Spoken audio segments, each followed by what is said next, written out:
Welcome to Divorce Made Simple, Simpler. So I guess we kind of make up, right, Mike, that people who are on this call are here because the D word has come up either in their minds or in conversations with their partner. Um, and perhaps one of you has filed or is thinking of it, and you don't know where to go next, right, for support, but to know the legal steps, like how this works, and then the emotional support available to you. So this meeting is for information and education so that you see you do not have to go through this alone. And when going through something like this, it's so important, right, to have a team Correct. because it's so multifaceted. We'll just jump right in. So the confidentiality pledge, and we'll do a brief introduction. I'll introduce myself, Mike will introduce himself, then he's gonna run with the legal part. Then I will handle the mental and emotional aspects. And we will wrap up with some Q&A. And while we're going through this, if you have any questions, just feel free to write them down and then, or throw them in the chat, and we'll be sure to address those at the end of today. So really briefly, I used to be a high school teacher and a tennis coach. I was a tennis coach for years, actually. And then once I had kids, I stopped teaching in the classroom and tennis coaching became my thing, and I ran a tennis business. Then, flash forward a couple years, I have a couple kids. My marriage totally fell apart. And that's when I hired my life coach, who I still work with today. I told her she's stuck with me. And I really created a team, Laura, which was so important, just to navigating the emotional, mental aspects and everything. And so now as a coach, I've gone back to school, become certified as a coach. I am really passionate about supporting other women through divorce, and especially the beginning stages, because I remember feeling so lost. Like, how does this work? What are my rights? What can I expect not to have, right? Or what's not reasonable and what's reason, all that good stuff. So Mike and I decided to collaborate and offer that to people. Do you want to say a little bit about you, or just jump right in? Can I move the? In theory you can. There we go. There we go. Okay. There's Mike. That's me. I'm Mike. I'm Mike Ross. I'm a licensed attorney in Michigan and in Ohio. I've been practicing law for 30 years plus. I have an undergraduate in psychology, but I figured soon after I graduated with my undergraduate that I could provide better counseling to people by focusing more on specific problems other than what I had in my mind as, the old therapist sitting on having the client sit on the couch talking about their life and all that. I felt more comfortable with my skill set in solving more specific problems. And so that's why I gravitated toward the law. When I started out, I just had this preconception about family law and said, I don't want anything to do with that. It's too emotional. It's too it's just, it's crazy. Very shortly into my career, one of my partners in my law firm was going through a divorce, and he fired his lawyer a month before trial was to start. And he said, "You have to help me out here. I can't, have any further delays. I'm being bled dry by the temporary orders, and I just need to get this over with." And I said, I've never done a divorce before. And he said, "Yeah, but it's like any other case. You have a case per case." And those were wise words. Long and short of it, I helped him out. My first divorce case was a trial, and we went to trial, and we're still good friends to this day. I didn't lose my job, but in the process, I found out that I was well suited to doing that. I didn't have to be afraid of all my preconceptions about divorce litigation and things like that. It is different and unique, and it has its own challenges, but it's also satisfying as a lawyer when I can help people through these difficult situations. So this picture I love because it is a year or so after my own divorce. I always thought that I was empathetic to my clients going through divorce, but I didn't have a clue until I went through it myself. I Right. love this picture because it reminds me that, there is life on the other side of divorce. Um, I am now married to this beautiful woman and have a lovely daughter, and there is life after divorce, and you can get through the process and come out on the other side and move forward. So that's a little bit about me. Um, what do you want to talk about now? Oops. Yeah, There we that's go. You can just jump right okay. in. So let me Yeah. jump into here's what I find with most clients who come into my office or prospective clients is they have all of these preconceived notions and they're just paralyzed by what they're thinking the process is and saying, I can't go through that. And by the time they get done talking to me and I lay out a lot of the things I'm going to tell you this morning, they say, oh, well, that's not as bad as I was fearing and what's been keeping me up at night. It's still horrible, but it's not anything near as bad. And I have much more information, knowledge, power to move forward. So with that in mind, I like to focus on the basics and what is relevant, what is not, so that people are well armed and have the knowledge and information to get through what is a very difficult situation under any circumstance. So do we have another person? Well, we have a question here. I'm guessing UK regulations, I'm thinking that's what that is, will be different. Yeah, I'm not licensed to practice in England. I practice in Michigan and Ohio, primarily Michigan when it comes to family law. Our system is based on English common law, but I can't speak to unique aspects of English law. So that's a big disclaimer. But what I'm talking about here in this presentation are things that are common to every divorce. You Mhm. see on this screen, every divorce, if there's children involved, are going to have these main issues. All right, so there's child custody, child support, in certain cases, there's spousal support or alimony, and then there's property division and debt division. So those are the three main issues. Go to the next one.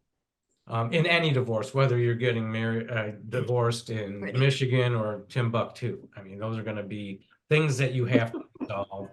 And so hopefully that answers your question. In Michigan, we have, okay, this is the complaint for divorce. And this is what starts the case.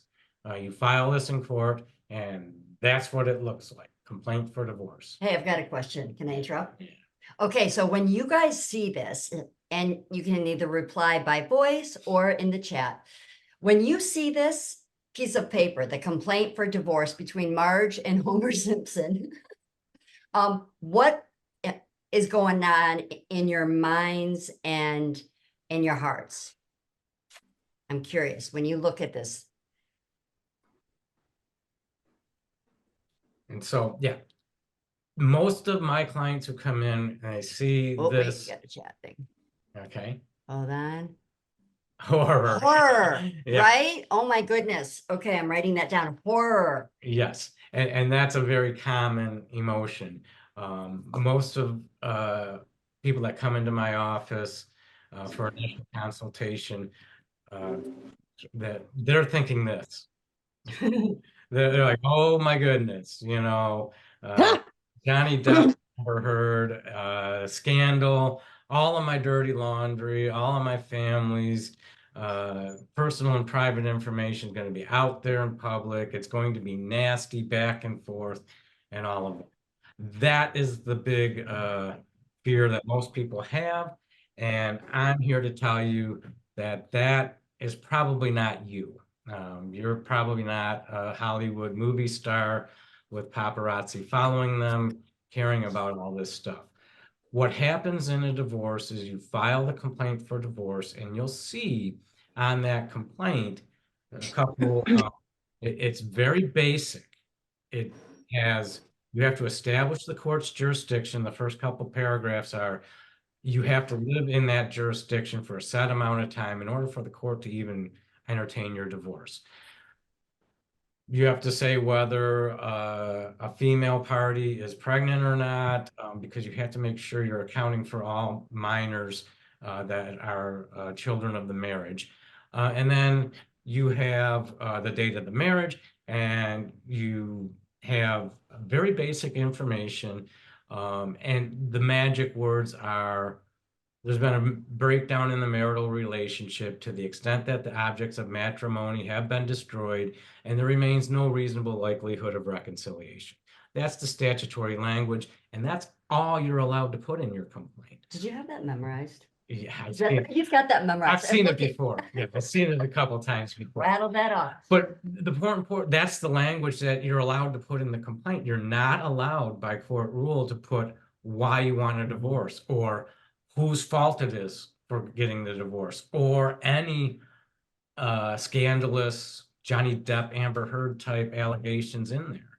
You won't see in a complaint for divorce infidelity, spousal abuse, substance abuse, anything like that. If it's in there, number one, you know that the lawyer who drafted that complaint is not knowledgeable. They're a rookie, or they have an improper purpose, and you file a motion with the court to strike that document, remove that from the court record, and have them file a proper complaint that just has those allegations.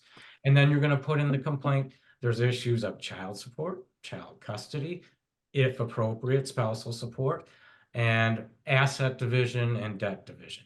And then you ask for a judgment, and that's all your complaint for divorce says.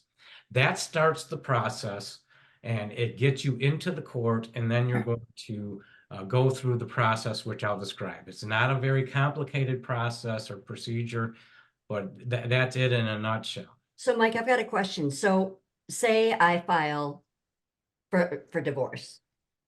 So the first step is filing, and then the lawyer, so if you're my lawyer, I come to you and I say, okay, I want to get divorced. You file, is that the first official document? Yep, Okay. that starts the case.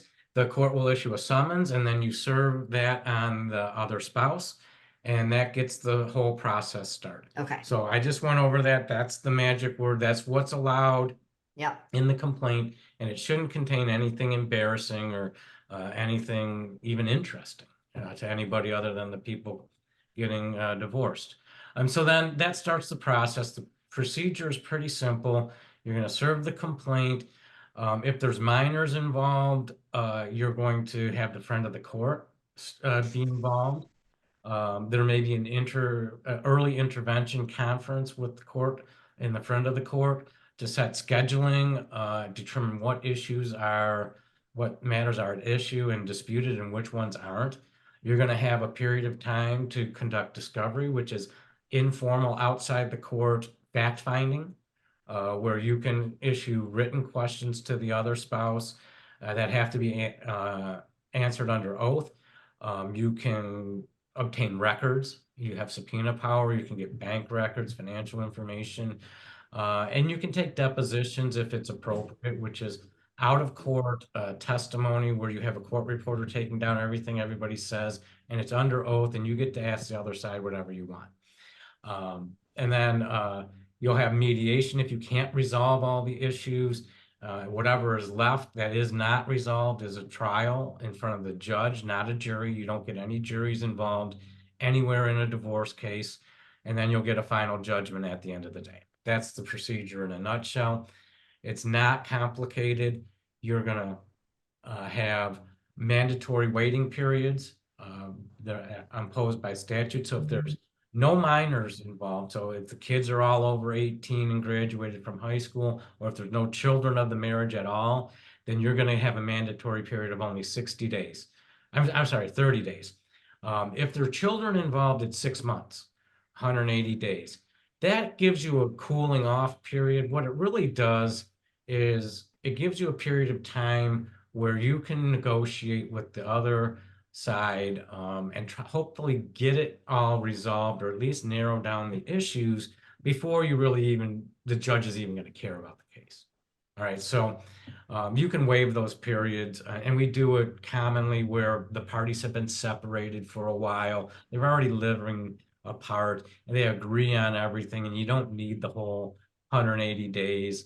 You can ask the judge, and they will almost always grant it to have a judgment earlier. Usually it takes that much time to get everything all resolved anyways, but it's there. Next slide is about the early intervention conference. If you have children involved, the most important thing is to make sure that they're left out of the dispute. And so almost every court in this jurisdiction has a required parenting class that you can do by Zoom these days, where it's a couple hours, it's required, and they teach you how to get through the divorce process while doing minimal damage to your children. I It's remember. basically, Yeah. keep them out. Don't disparage the other spouse in front of the children. Don't undercut them. And they're very good classes. And I find that coaches and therapists that I deal with will tell you the same thing. These are basic rules to follow because you want to minimize the damage. And so you might have temporary orders that you'll need to put into place to determine who has the children at what point. So you'll have a parenting time schedule. If the parties are living apart at that point, you can get a temporary child custody order, and that will be in effect until you get a final judgment after everything's resolved.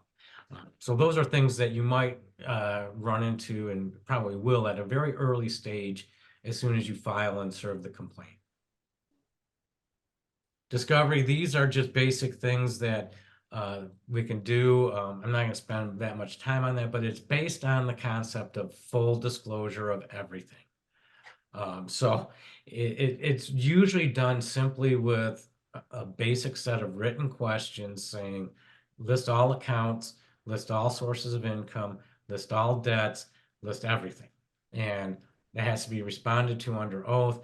The judgment itself is going to state that the parties are acknowledging that they've made full disclosure of all assets, all sources of income, all liabilities. Because if you're hiding something and it pops up later, you're going to be in big trouble. You're committing perjury. You're also going to be held in contempt of court, and the other side is going to be able to come back and reopen the case and grab those assets. And I should probably back up, because the first thing I'll do as a lawyer is, once the other side is represented, or if they're representing themselves, the first thing I'm going to do is get in contact with the other side, tell them my perspective of the case, what I think might be at issue, what I think probably isn't, and get their ideas as well, and say, hey, what can we narrow down out of this? A lot of times the parents have already arranged a schedule for who the children are going to be with at any given time, just because of their work schedules and how it works for them. I'll say, great, let's stick to the status quo. Once we have the parenting time, it's a simple matter of, oh, disclose all your income. Here's my client's pay stubs. This is what they make. You do the same. And at that point, you have child support. It's just a formula that runs in every jurisdiction in the state of Michigan. It takes into account the overnight parenting schedule, how many days a month each parent has, actually how many nights each parent has with the child, crunch their incomes, who's paying for the insurance and other medical, and it spits out a number, and that's your child support. So if you have that already in place, you've already narrowed the most important issues in the case, and you can talk about asset division, alimony, and other issues there at a very early stage. If not, at least you know, okay, well, there's going to be a dispute here on parenting time, on custody and things like that. And let's focus on that because those are usually the most important issues anyways. Issues involving the children are always going to take precedence, or almost always, if they're in dispute, but they're often not in dispute. So if you have a schedule worked out, your child support's going to run automatic and it's not going to be in dispute either. So you've already taken out two of the big issues. You know, I love that you do that early on because that can, I imagine that could really reduce the legal fees and back and forth by you doing sort of a preemptive, like, let's narrow this down, Yep. get down to And business. most lawyers are very receptive to that. Some are not, and you'll find out at an early stage at least, if they're Mhm. not going to be focused and they're going to bring in extraneous stuff, which we can get into later. But it's always good to, I give everybody the benefit of the doubt and tell them what I'm focused on, what my perspective is, and give them a chance to go along, and they can prove me wrong if I give them too much credit at the beginning. That's a good way to put it. Yes. Okay, and so once you've been in the case, before you're going to get to a trial in front of a judge, in almost every situation, if you're unable to resolve all of these issues on your own, you're going to go to mediation, and it is hugely successful. Just about every case is going to go to mediation before a judge wants to talk to you. The judge is the ultimate fact finder, so the judge is not going to take too active a role in trying to get you to settle the case. It's not practical. The judge doesn't have that much time, but the judge is also concerned with, um, you know, remaining impartial. And the parties need to feel free to make settlement offers without fearing that the judge is going to use it against them at trial. So we have a mediator that is a professional at resolving these cases. Did we have a question on this? No, no. And so it's non-binding. You're going to, it's confidential. Whatever you say during mediation, the judge is never going to learn about. And even if you can't resolve everything, you're often able to narrow it down to one or two issues that the judge can resolve at a bench trial in a day or even an afternoon. Mediation is great. What we typically do is, even if it's not a family law mediation, the parties are separated. It's just you'll be in a separate Zoom room or a separate conference room, and the mediator will caucus between the two rooms, presenting offers and counter offers in that. It's just, you don't like to have two people, the two parties in the same room during this process because it doesn't work as efficiently. You have that buffer there with the mediator, and you can bounce ideas off the mediator in private when you're evaluating the various offers that are made during the process. So it's a very helpful process, and it is almost always effective at settling the case. Next one. Yeah, and so if you don't get there, you're going to meet with the judge, you're going to have your final pretrial, set the schedule. And so that's the process there. It's not complicated. It can get complicated when there's a lot of extraneous stuff brought in that is not relevant, which we'll get to. So the main issue is child custody. It's mostly usually the most important, but like I said, it's not always contested. There's two components to child custody. One is legal custody. That's who gets to make the fundamental decisions affecting the child's life and upbringing. What religion, what schools, what medical treatment the child's going to have, who's going to go to parent-teacher conferences and the like. Those are all under the ambit of legal custody. You usually, if the parents can set aside their differences even to a minimal amount, enough to co-parent, you'll usually have joint legal custody. If the parents just can't get along or one parent is just totally unfit, you'll have sole legal custody to one of the parents, and they'll make all of the decisions that affect the upbringing of the child. The second component of child custody is physical custody. That's parenting time. where the child's going to be at any given point during the week. And so you create a schedule. You can have it as broad and vague as you want. Sometimes parents agree and they can just say, we're going to have joint legal custody and physical custody, primarily with one parent with liberal and reasonable parenting time to the other as the parties agree. And it could work. I always like to put a default provision in there in case they disagree. Then we're going to resort to this as our backup parenting schedule. The children are going to be with this parent on these days and this parent on the other days. And like I said, child support, once you have the parenting time schedule and you've got full disclosure of income and insurance, you crunch it through the formula. And that's designed, it's very good formula. People, all stakeholders in Michigan, from friend of the court, from the plaintiff's bar, the defendant's bar, practitioners, judges, they put a lot of time into coming up with this formula so that, number one, doesn't matter what jurisdiction you go to in Michigan, the result's going to be the same. Child support's going to be what it is. More importantly, we want to set an amount of child support that is appropriate and that is not going to be just routinely violated. Nobody wants the situation where the child support is too high for the other parent to afford, so that parent falls into arrears, has a bench warrant issued against them, loses their job because they're in jail for not paying their spousal support. Now there's no income at all to pay any child support, and you get into that vicious cycle. So a lot of thought is put into it. It's designed to be fair and reasonable. And the one thing I always tell my clients who have to pay child support is the minimum amount. These are your children. Support your children. Child support is the amount you pay to the other parent to stay out of jail. That's it.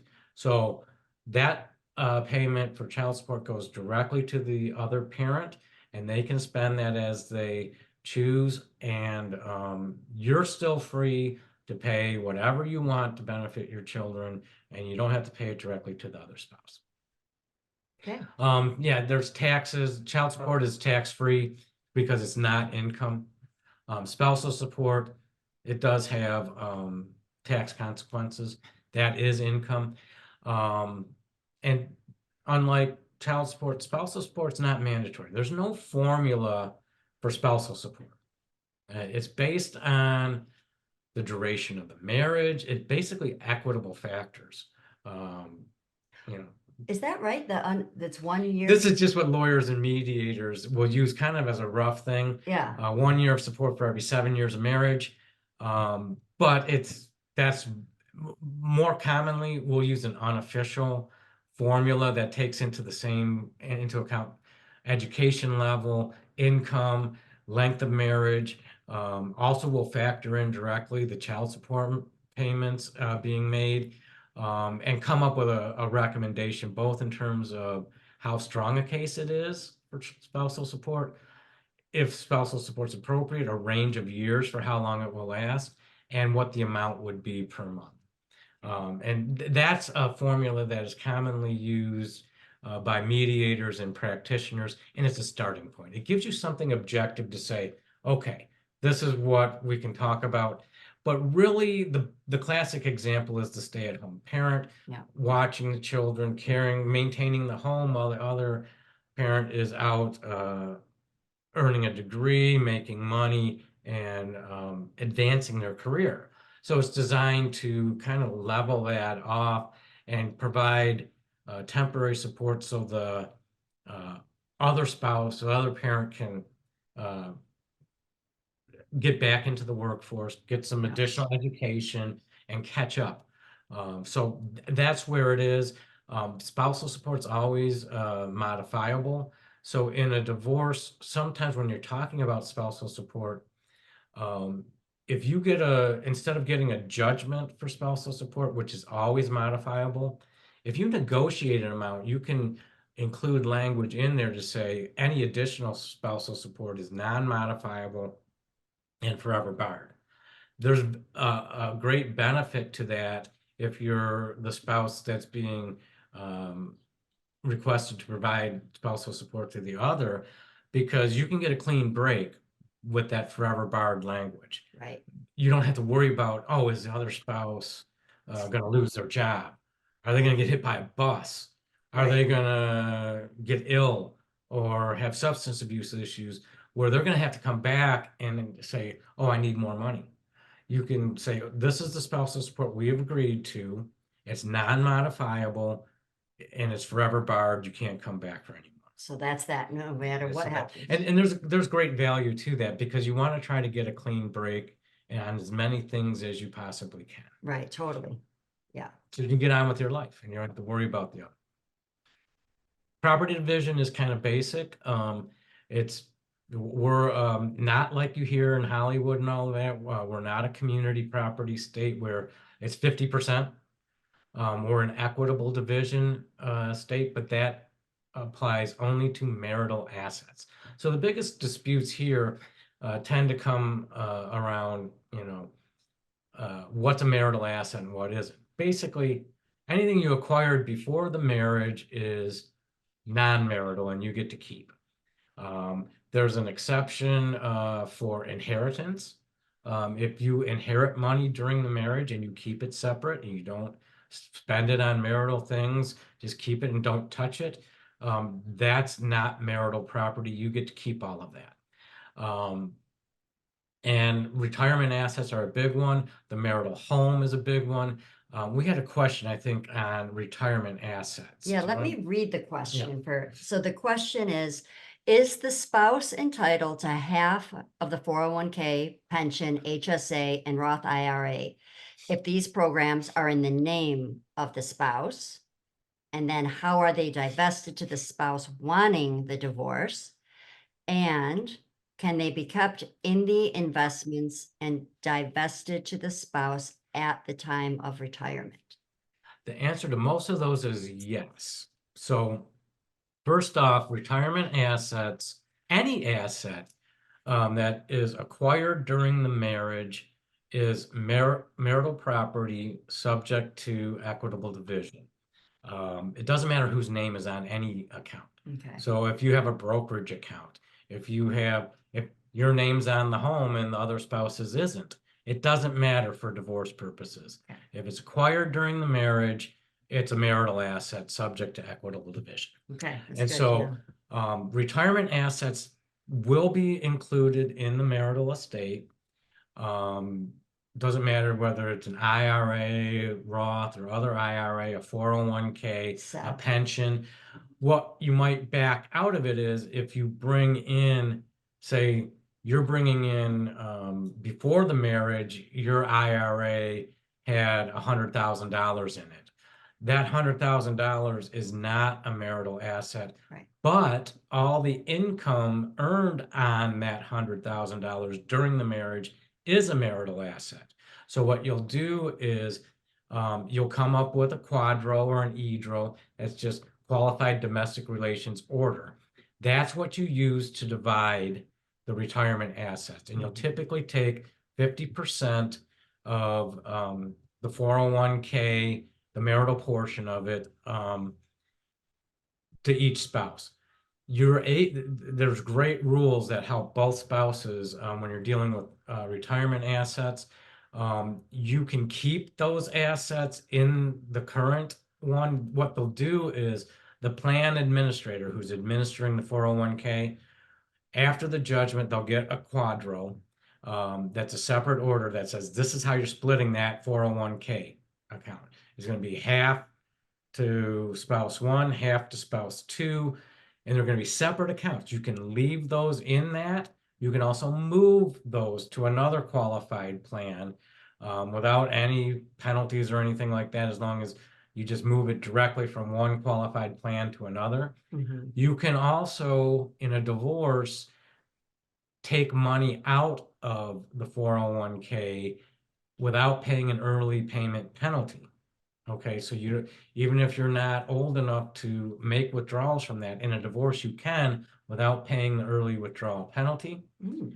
You will have to pay taxes on that, regular income taxes, just like you would pay when you make a withdrawal from a 401k when you're 70 and you're taking those normal Right. distributions. So a lot of times we will use retirement assets because there's liquidity there. There's actual money that you can use right now as part of our overall divorce resolution. Yeah. So It's good what to we're know. trying to do is get a win-win situation. When you see this, this piece of paper, what comes up for you? Feel free to put it in the chat or to speak it if you're comfortable speaking it. When you see this document, what do you notice going on in your mind and your body? And in my experience, this is always there's relief, then there's like, oh, well, what am I going to do now? Right. Reality sets in.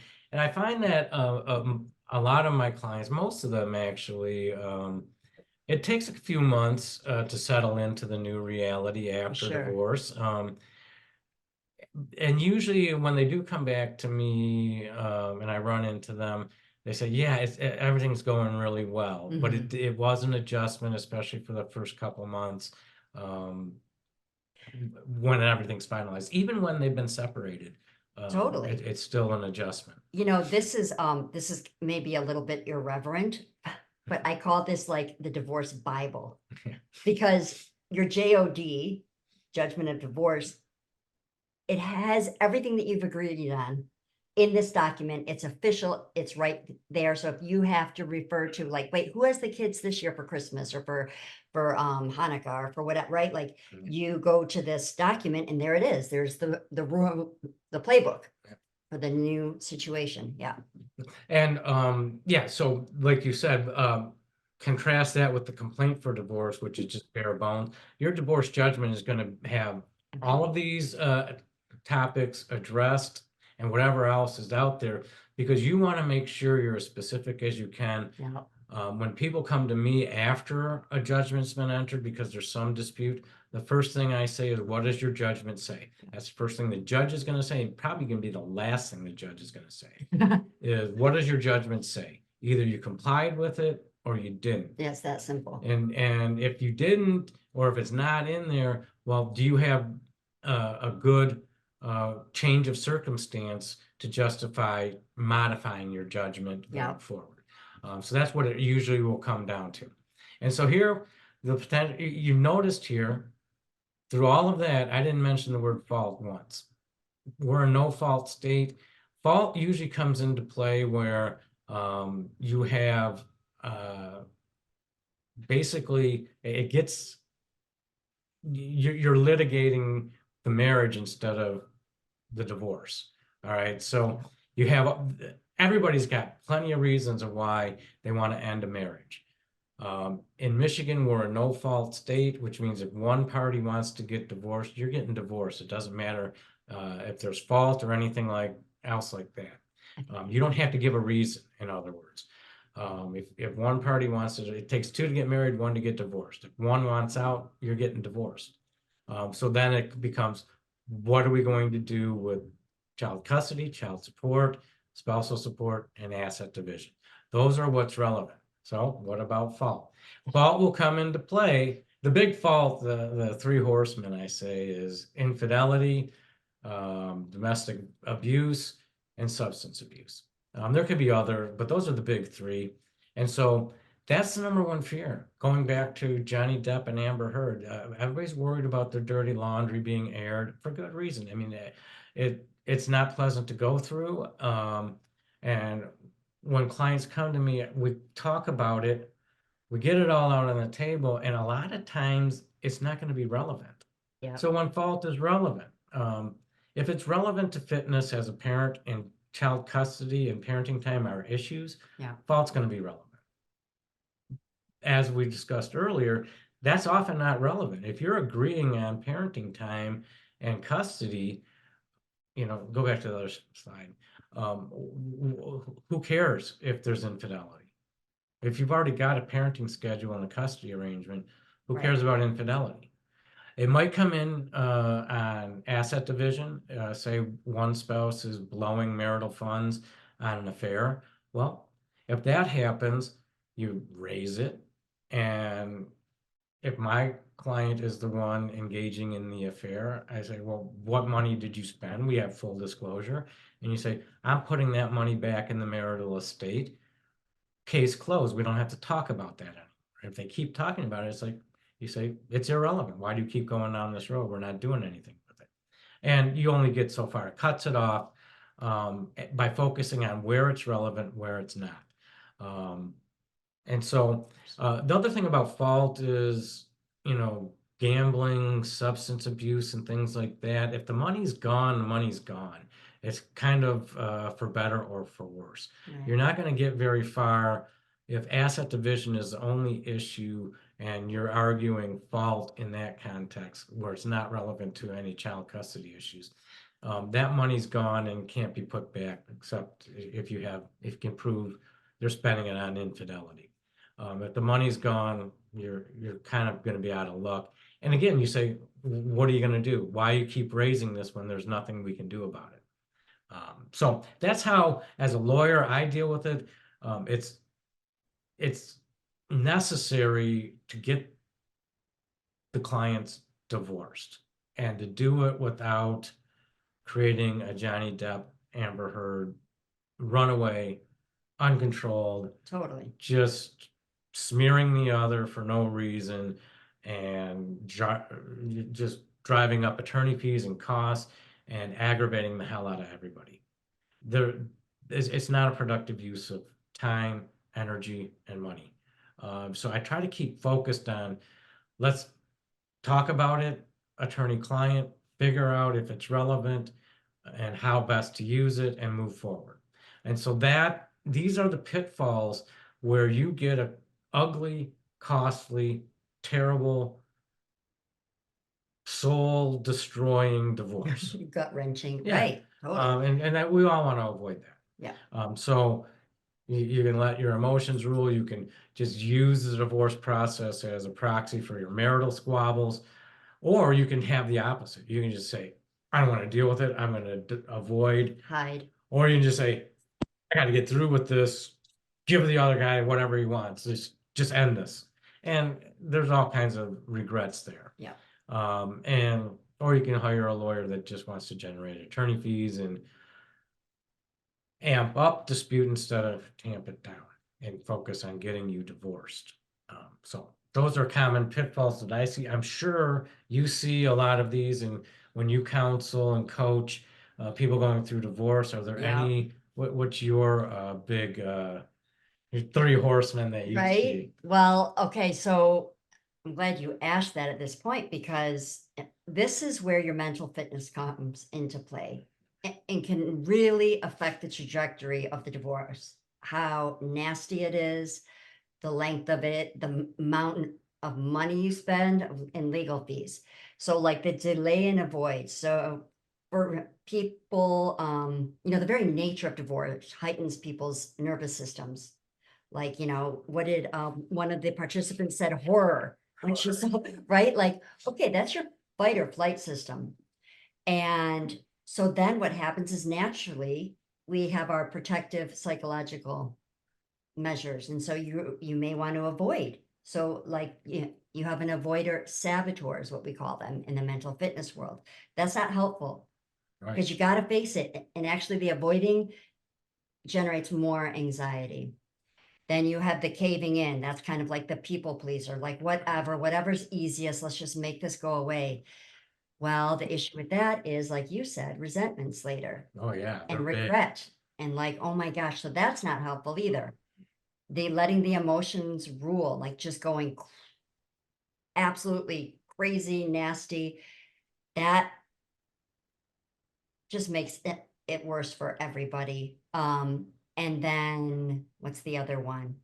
Those are the major ones, right? So if the participants here, if they took their saboteur assessment, when we get to that slide, it'll be interesting because all of that factors in how you respond to this and to the procedure factors into all of this. Right, because I'll see it a lot where, they just accused me of this, so I had to come back and accuse them of that. And it feeds off of each other and it doesn't get you anywhere. And that's why working with a coach through this process, just either one or both people working with a coach is so great, because you're taking care of all of this stuff with your coach.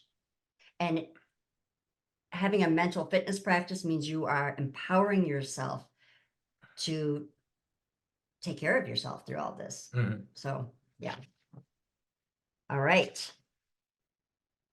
That's pretty much what I was going to say. This is another one that I just like. Unrealistic expectations can really sabotage you in your divorce. Totally. I like to stay focused on what's relevant and have realistic expectations going in.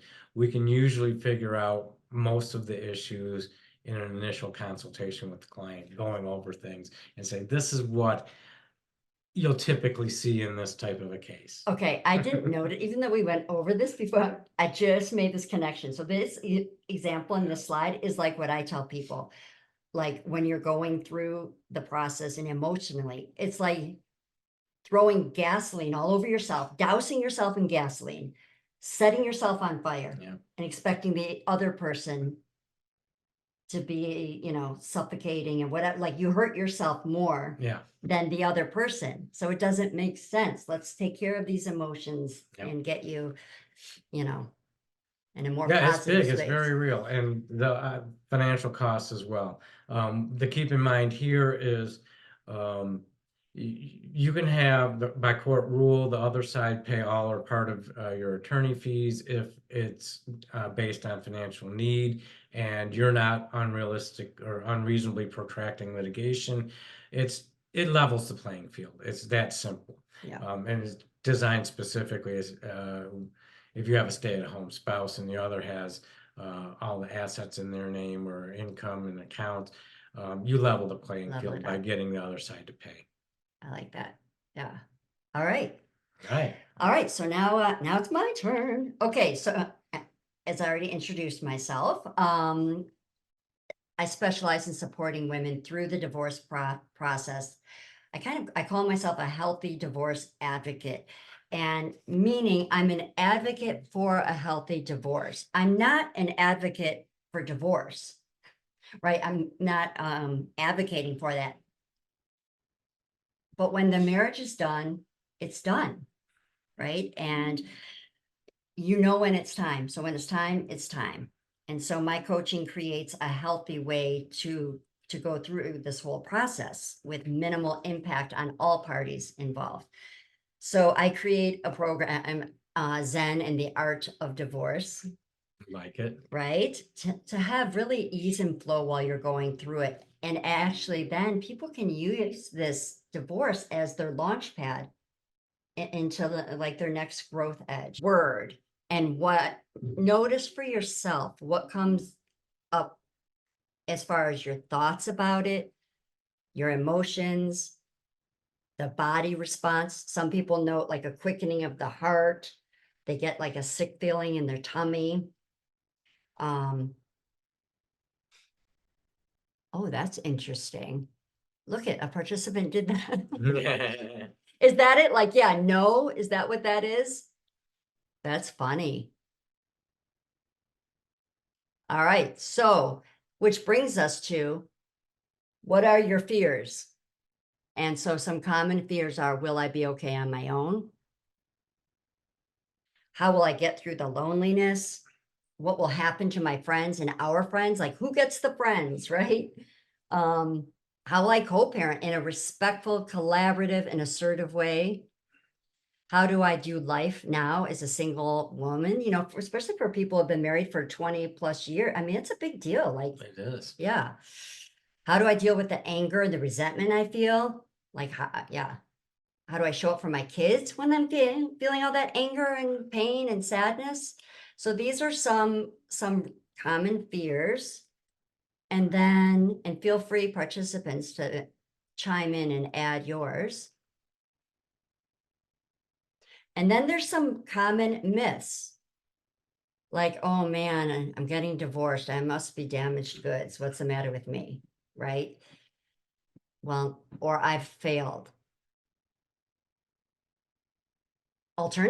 Some people say, I'm not miserable. I'm like, super glad I'm getting divorced. Does that make me a bad person? Oops, man. And then other myths like life will be so much better, right? Like the grass is greener on the other side, or it'll be so much worse, or women always wind up worse. Oops, wind up worse off financially. And as you just showed, not necessarily. If you've got a good lawyer, the idea is to level. What would you say? Level it. Yeah, level that off. Divorce will destroy my children. Okay, all of these are myths. It doesn't have to be like this. I'll never be happy again. And so I like this quote here. Mike, do you mind reading it? Sure. It doesn't matter who does the squeezing, your mother, your brother, your children, your boss, the government. What comes out of you is what's inside, and what's inside is up to you. It's your choice. So I love this quote because this is a situation where you are being squeezed, meaning it's high stress. There's grief, there's sadness, there all of this stuff, right?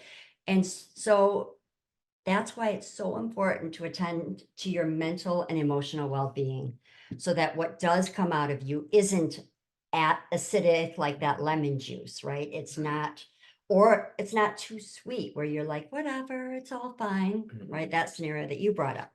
So, really, you can lose your shit and go, get all, or you can transcend this whole experience, like I was talking about before, and divorce can be your next growth edge. Can I jump in there? Please. Well, when you're talking about the fears and the myths and all of that, on my end, I'm trying not to add to those. I'm acknowledging those and I'm trying my best to get through the process without adding to all those things that are going to be natural part of every marriage that breaks down. Yeah. And it's really, really helpful when I can tell my clients, look, this is the way to minimize these, but I'm not the one who's going to be able to help you through all of these things. Go to a coach, go to a counselor, Yeah. go to someone like Laura who can really dig deep and, help you with that side of it. My job is to get you from point A to point B. Exactly. From complaint to judgment of divorce. Yeah. What with doing as little damage as possible and not adding to all these things. So good. So good. Thank you. Yeah. Right. And then my job is like attending to the healing, to the moving Yes. through it, to the processing of it all, and then creating the Which new is life. even more important. Yeah, It right. is. That's You what have I to love take the care of team yourself. approach. Yeah. Right. I love this team approach. You have to take care of yourself. You have to. So, yes, the very nature of divorce creates all of these, it connotes separation. So it gets you all alert. And literally, now this is obviously a simplification of the brain. That said, it is like you have two brains. So we've got the saboteur side, which tends to be the left side, and then the sage. Another example we use the Star Wars metaphor in mental fitness. So there's like the Darth Vaders, and then there's the Jedi. And with divorce, what ends up being more active is that left side because you are in that state of like anxiety. So that's where your negative thoughts, your self-doubts, fears, limiting beliefs live. Whereas on the right side is where we call the sage side, is where we have access to the positive thoughts, happiness. That's what we can collaborate. That's where we can, you can resolve your conflict in a peaceful way. That's where you can access empathy, actually, for your spouse. I mean, at one point, you felt great love for him. Mm-hmm. And so you don't want to destroy each other in this. Oops. Oh my goodness. Okay. So here's all the little saboteurs. So participants, feel free to put in there anything that you noticed from the saboteur assessment if you took that before here. And we could have conversation around how it's impacting your whole perspective on divorce. So again, the saboteurs live in mostly the brainstem, your limbic system, your reptilian, your fight or flight. And then this, what we call the sage side, is your access to empathy and your executive functioning. So now you can come up with solutions that work for everybody. So while you're in saboteur mode, like if you're freaking out, you can't have access to like, oh, I'm just gonna feel such love right now. No, you're freaking out, right? So we want to train people how to acknowledge that and then shift into the more peaceful state. And that's very real. I have clients call me in that And fight they or call you, flight mode all the time. and you can probably tell right when you pick up the phone by their voice, right? Yeah. Hey, Mike, right? Yeah. Yeah, I know. So this beckons the question, well, don't I need to get all fired up in order to advocate for myself and look at this that was done to me or whatever it is, right? So are negative emotions good for you? Well, I ask, is pain good for you? Sometimes. Sometimes. So I love this visual because yes, pain is actually good for you for a second to alert you that something's wrong and you need to do something about that. Now, you don't want to stay in pain, do you? And that's what I'm sure you see in your cases where one of the parties just stays in it and keeps looping back to the pain. That doesn't help moving forward, does it? No. So that's what really makes divorce nasty. So the negative emotions, yep, helpful as an alert signal, but staying there really affects your ability to come up with solutions. Mhm.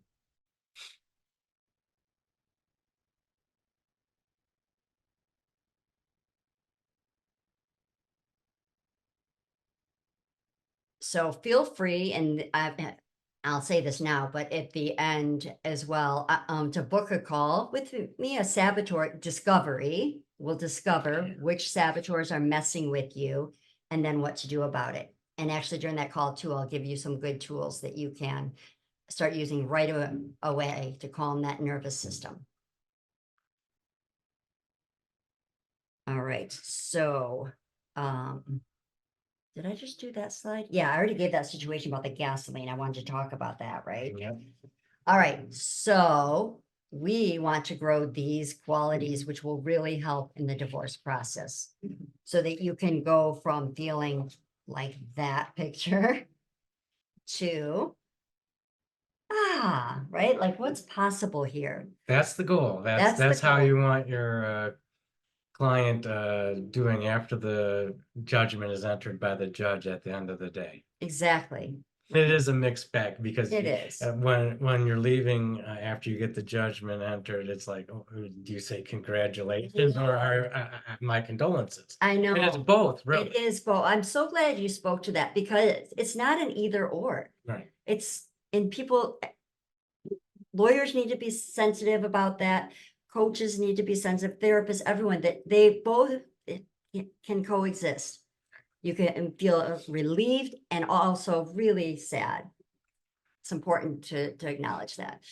So yes, this is a program that I offer while people are going through divorce and after. So it involves the mental fitness group coaching. So 7 weeks of it. And the group part's really important because, you know, divorce can be so isolating and so lonely. Like you feel like it's, especially if your friends haven't had experience with it, you're just, who do you talk to about it, you know? And so that involves mental fitness assessments like that saboteur assessment to see where you're getting in your own way. And then also see how mentally fit you are right now and where we can improve that.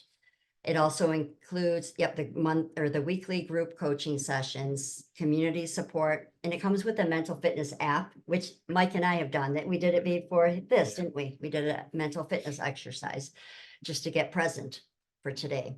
And then it also comes with coaching modules for life and work applications.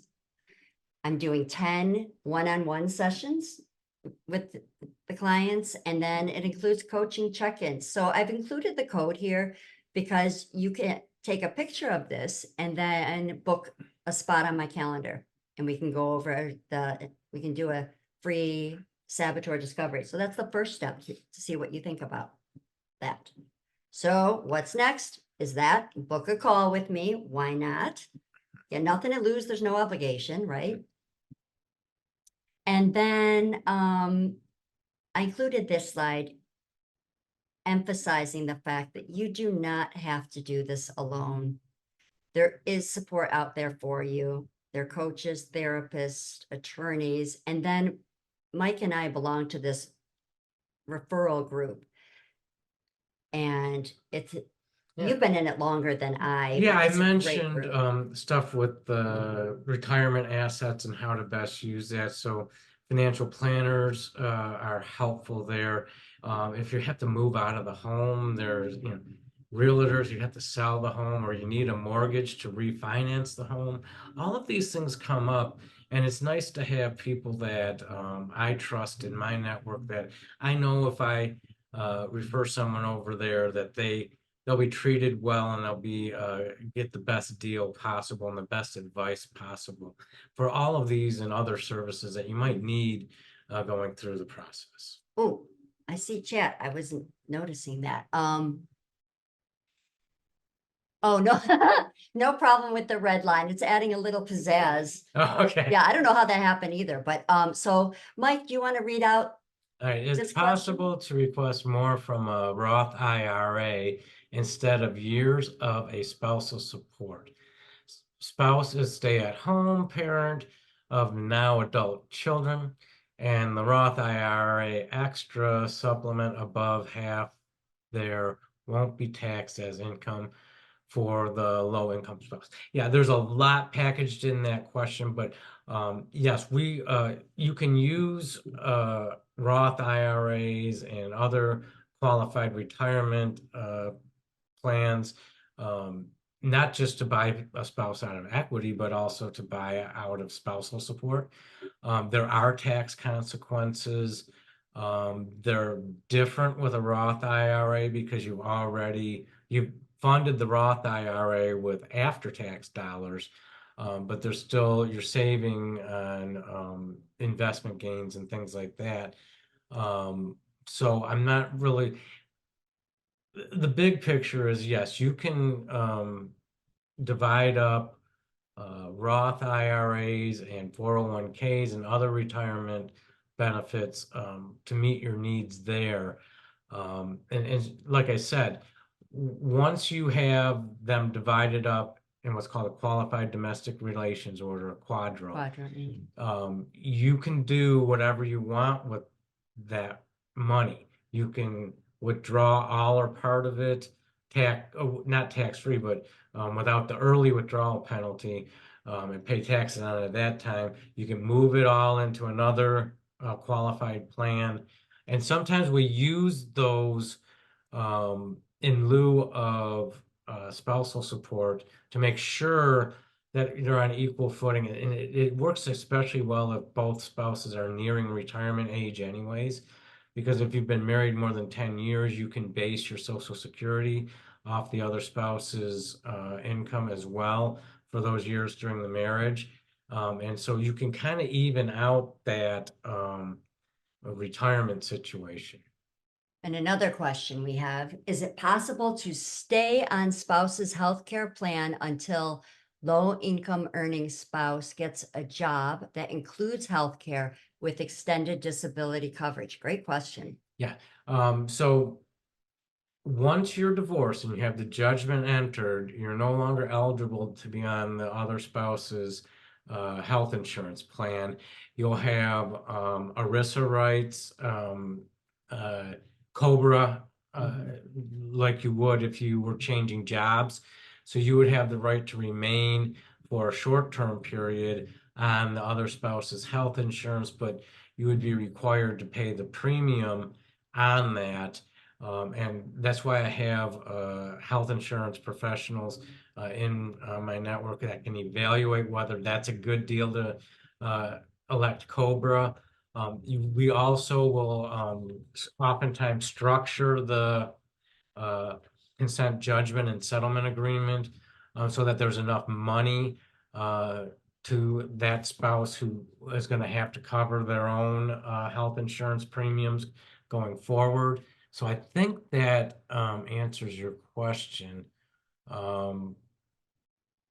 Is that, if Yeah, not? and that's also another reason why we'll have temporary spousal support that will provide additional funds Okay, she said to it was. maintain that. It's all part of the big package, and I approach these things in a way where we're trying to make sure we have a maximum overall use of marital estate.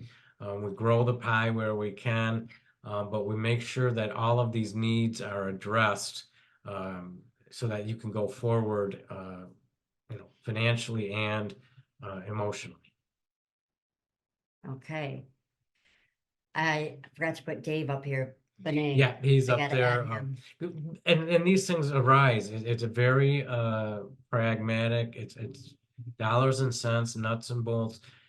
You're not only dissolving the marriage, you're dissolving the business partnership between the spouses. And that involves a lot of financial and real world things like insurance, where the kids are going to go to school, when you now have two separate residences. All of these issues have to be addressed, but they're best addressed when everything's on the table, there's full disclosure, and you have all of the baggage to the side, not interfering with evaluating these issues and coming to a resolution. All right. All right. So yeah, that's like what you were saying about our team is we meet we know everybody on this list. And We- others. And others. We see them every week. I so wish I had had this when I was getting divorced, because even a thing like moving, right? Al, our mover, I would trust him with everything, right? Mike, or Bill, a handyman, especially, I know this is a little bit stereotypical, right? Like the woman needs a handyman, but in my case, that was, I mean, my ex handled a lot of the stuff. So I was like, who can I trust to help put stuff up or whatever, right? So yeah, these are all trusted people that we can put you in contact with.